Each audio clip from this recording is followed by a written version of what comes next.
Hey, Joe here from Home Studio Corner. In the last video, I talked about the first thing I do in a mix.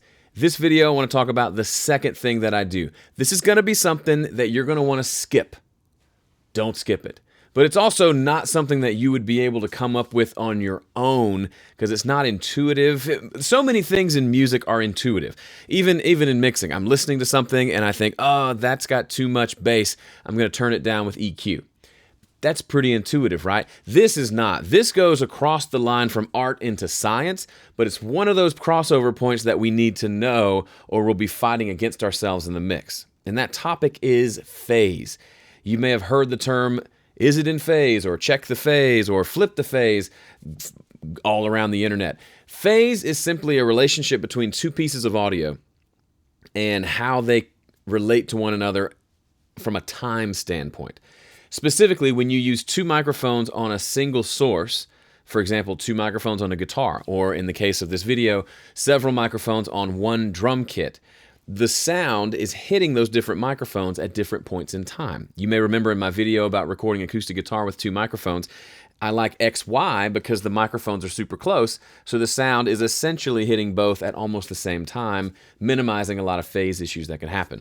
But when you're recording drums, you can't really do that. You need a drum on the kick, drum on the snare, overheads, room mics, however many you want, and the sound is going to hit each of those at different points in time. That's not necessarily a bad thing, but there are things you can do to check that phase relationship to see if you can make it sound better or worse given the tracks that you have. One of the most obvious forms of this is when you're recording a snare drum with a mic on top and a mic on bottom. If you think about the waveform, when the drummer hits that snare, the initial sound of that snare, the actual drum head itself is going down like this, right?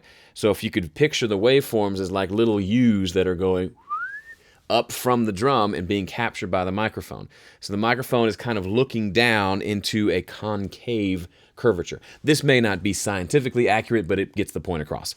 Now, the microphone on the bottom is looking up from the opposite direction. So it's seeing that curvature, this concave thing is coming down, but from the perspective of the bottom mic, it looks convex, right? It's coming out towards the mic instead of away. So those two microphones are essentially out of phase with one another, or out of polarity with one another. One is looking at the convex waveform. I'm looking down at the convex waveform. One is looking up at a more concave waveform, but they're both recording the same instrument. The typical wisdom, and you may have heard this already, is to flip the phase or flip the polarity. Those are actually interchangeable. Technically, it's polarity, but not phase. Doesn't matter. Flip the polarity or the phase of one of the mics, typically the bottom mic, and you'll notice it will sound much more together and more full. A lot of times you'll hear it'll sound thin and kind of just normal. Then you flip the polarity of the bottom one and everything sounds fuller and bigger, okay? One thing to keep in mind with that, a lot of tracks that you get if you're mixing tracks from someone else, most people will flip that polarity on the way in. So if I'm recording the bottom snare mic through my mixer or through a preamp, I'll usually hit that button to flip the polarity. And that button, in case you're wondering, usually looks like a circle with a line through it. There's a mathematical name for that, and I don't know, is it an omega? I don't think so. It's a circle with a line through it. That means phase or polarity. Now, let's jump into Studio One, and I'll show you a more practical application of what to do once you have recorded tracks to check those phase relationships. It just takes a second, but it can have a huge impact on your ability to get a good sounding mix, especially on drums. And if you don't do it, you'll be fighting yourself the entire mix. Okay, let's jump in. Okay, here's the session that I set up in the last video. I made it all pretty and color-coded. Isn't it beautiful, like a rainbow? But the colors aren't in the right order. My daughters would tell me that it's supposed to be red, orange, yellow, green, blue, indigo, violet. I may have to rethink my life. But for now, let's move on to the phase stuff. I want to hone in specifically on drums. So in this production, we've got kick, snare, tom 1, tom 2, hi-hat, overhead, and rooms. They're all recording the same thing. As you can see, the silence has been taken out of the kick drum or the tom mics. But we're going to focus in specifically on kick drum, snare, and overhead. So the way I like to do this, since there's no top and bottom mic on the snare, we're not doing a lot of that phase stuff that I talked about, but we still want to check the phase of the kick and the snare together, but more specifically the kick and the overhead. Now, when you do this, it shouldn't take very long, but you may find that when you flip the polarity of one of the tracks, it makes a huge difference, or it might make no difference. I would say probably 70% of the time it doesn't make a difference, but that 30% of the time it makes a big enough difference to completely change how I would approach mixing it. So let's look specifically, real quickly, here's what those drums sound like.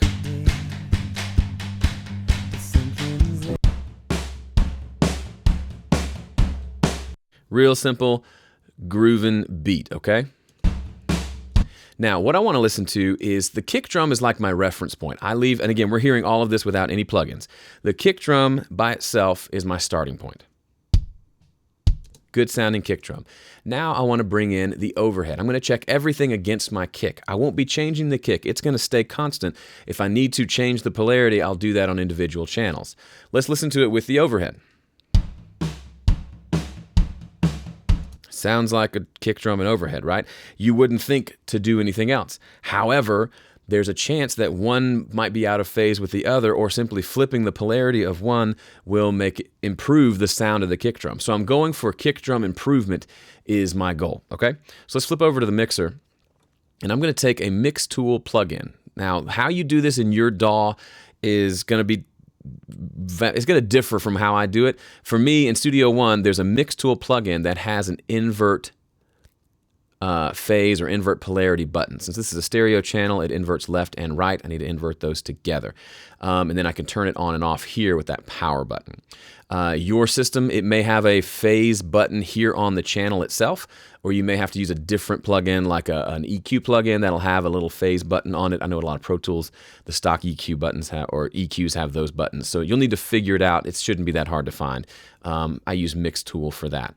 One thing to keep in mind, it's a lot easier to hear the changes if you're listening in mono. So I will come down here and click our cute little mono button. So now we're listening in mono. We can hear the differences a little bit better. So what we're hearing right now is kick and overhead, no changes.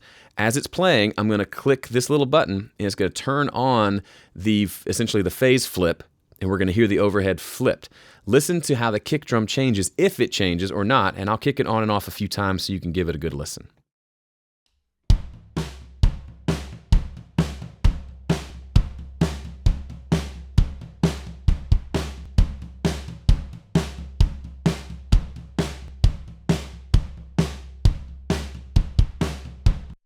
I don't know if you can hear it over YouTube. I hear a little bit of a difference. It feels like the kick is a little fuller with the overhead flipped. Now, why does that matter? Well, when we get in deep into the mix and we're starting to do things like EQ and compression, we may be feeling like, man, that kick drum just doesn't have enough punch to it. And so we start reaching for our favorite EQs or compressors, and we really try to get that punch sound up. But if the two are out of phase and the sounds emanating from the overheads are actually canceling out some of those low frequencies on the kick drum, you're fighting against yourself. You'll never recover those frequencies because some of those have been canceled out. That's what out of phase means. It's not completely out of phase. They're not silencing each other out, but they are making it to where certain frequencies are getting either cut completely or more likely just cut down in volume to where you're not hearing them. And that's what's happening here. So one cool thing is, let's listen to this in the context of the whole kit, and then I'm going to flip just that one polarity button on the overheads and see if you can hear a difference there.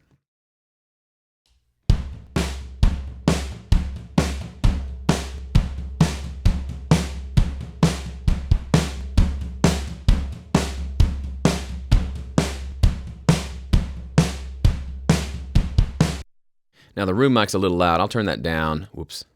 I'll turn that down for now, and let's do it again with just the overheads, just to get one more time. Listen to both the kick and the snare, how they change when I click that on.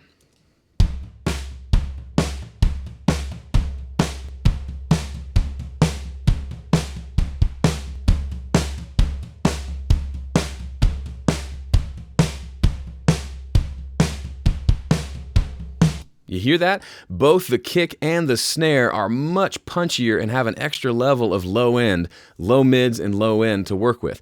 Personally, I feel like that sounds way better than not having it. I'd rather have a little extra low end, a little extra thickness. I especially like a thick snare drum, and flipping the polarity of the overheads gave us that. Now, this song is nice because kick and snare both sound better with the overhead flipped. There are situations where the kick will sound good with the overhead flipped, but then the snare and the flipped overhead doesn't sound good. Or in situations where there's a lot of bleed between the kick and the snare drum, you may find that flipping the polarity of the snare makes the overall kick sound better. I still like to use the kick as my starting point, and I flip other things based on that. Another similar situation where I'll check this a lot is if I have two kick drum mics. Sometimes flipping the polarity of one will give me a deeper low end than the alternative. And then I'll take that sound and then use that as my starting point for the rest of the sound. So I'll check it against the overheads, check it against the snare drum. And if you find a situation where the kick sounds better with the overheads flipped, but the snare sounds worse with the overheads flipped, then you have to make a decision. Do you have a good enough sound in the kick drum to make it work to where flipping the overheads to make the snare drum sound better makes sense? You just have to essentially pick one and make a compromise. In this situation, it's lovely because both kick and snare sound better with the overhead polarity flipped. Let's listen to it one more time.